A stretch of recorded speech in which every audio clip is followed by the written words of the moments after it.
ಎಲ್ಲರಿಗೂ ನಮಸ್ಕಾರ. Welcome to my channel. ನಾನು ಶ್ರುತಿ. ಇವತ್ತು ನಾನು ಮಾಡ್ತಿರೋದು ಹಸಿ ಬಟಾಣಿ ಪಲಾವ್. ಈಗ ಹೇಗೆ ಮಾಡ್ಕೊಳ್ಳೋದು ಅಂತ ನೋಡ್ಕೊಂಡು ಬರೋಣ ಬನ್ನಿ.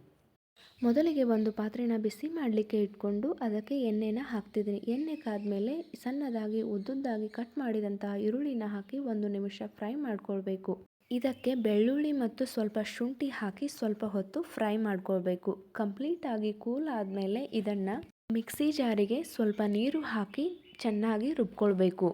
ಸ್ಟವ್ ಮೇಲೆ ಒಂದು ಪಾತ್ರೆನ ಇಟ್ಟಿದ್ದೀನಿ. ಅದು ಬಿಸಿ ಆದಮೇಲೆ ಎಣ್ಣೆ ಹಾಕಿ ಎಣ್ಣೆ ಬಿಸಿ ಆದಮೇಲೆ ಒಗ್ಗರಣೆಗೆ ಲವಂಗ, ದಾಲ್ಚಿನ್ನಿ, ಜೀರಿಗೆ, ಕಸ್ತೂರಿ ಮೇಥಿ, ಕಾಳುಮೆಣಸು ಹಾಕ್ತಿದ್ದೀನಿ.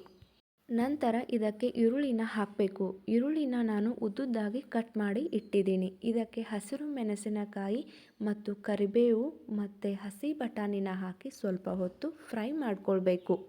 ಹೀಗೆ ಇದನ್ನು 1-2 ನಿಮಿಷ ಚೆನ್ನಾಗಿ ಫ್ರೈ ಮಾಡಿದ ಮೇಲೆ ಸಣ್ಣದಾಗಿ ಮೊದಲೇ ನಾನು ಕೊತ್ತಂಬರಿ ಸೊಪ್ಪನ್ನು ಕಟ್ ಮಾಡಿಟ್ಟಿದ್ದೆ, ಅದನ್ನೇ ಹಾಕ್ತಿದ್ದೀನಿ. ಇದನ್ನು ಹೀಗೆ 1-2 ನಿಮಿಷ ಮತ್ತೆ ಫ್ರೈ ಮಾಡಿಕೊಂಡು ರುಬ್ಬಿರುವಂತಹ ಮಸಾಲಾನ ಹಾಕಬೇಕು. ಇದನ್ನು ಚೆನ್ನಾಗಿ ಹೀಗೆ ಮಿಕ್ಸ್ ಮಾಡಿಕೊಂಡು ರುಚಿಗೆ ತಕ್ಕಷ್ಟು ಉಪ್ಪನ್ನು ಸೇರಿಸ್ತಾ ಇದ್ದೀನಿ. 1 ಗ್ಲಾಸ್ ಅಕ್ಕಿನ ತೊಳೆದು 20 ನಿಮಿಷ ನೆನೆಸಿ ಇಟ್ಟಿದ್ದೆ, ಅದನ್ನೇ ಹಾಕಿ ಚೆನ್ನಾಗಿ ಮಿಕ್ಸ್ ಮಾಡಿಕೊಳ್ಬೇಕು. ಇಲ್ಲಿ ನಾನು 1 ಗ್ಲಾಸ್ ಅಕ್ಕಿ ತಗೊಂಡಿದ್ದೆ, ಅದಕ್ಕೆ ನಾನು ಇಲ್ಲಿ 2 ಗ್ಲಾಸ್ ನೀರನ್ನು ಹಾಕ್ತಿದ್ದೀನಿ. ನೀರು ಹಾಕಿದ ಮೇಲೆ ಇದನ್ನು ಚೆನ್ನಾಗಿ ಈ ರೀತಿ ಮಿಕ್ಸ್ ಮಾಡಿಕೊಂಡು 10-15 ನಿಮಿಷ ಲಿಟ್ಟನ್ನು ಕ್ಲೋಸ್ ಮಾಡಿ ಬಿಡಬೇಕು. ಇವಾಗಿದು ರೆಡಿಯಾಗಿದೆ. ನೋಡಿ ಎಷ್ಟು ಚೆನ್ನಾಗಿ ಬಂದಿದೆ ಅಲ್ಲ, ಎಷ್ಟು ಕಲರ್ಫುಲ್ಲಾಗಿ ಬಂದಿದೆ. ಈಗ ಇದನ್ನು ಒಂದು ಪ್ಲೇಟ್ಗೆ ಸರ್ವ್ ಮಾಡ್ತಾ ಇದ್ದೀನಿ.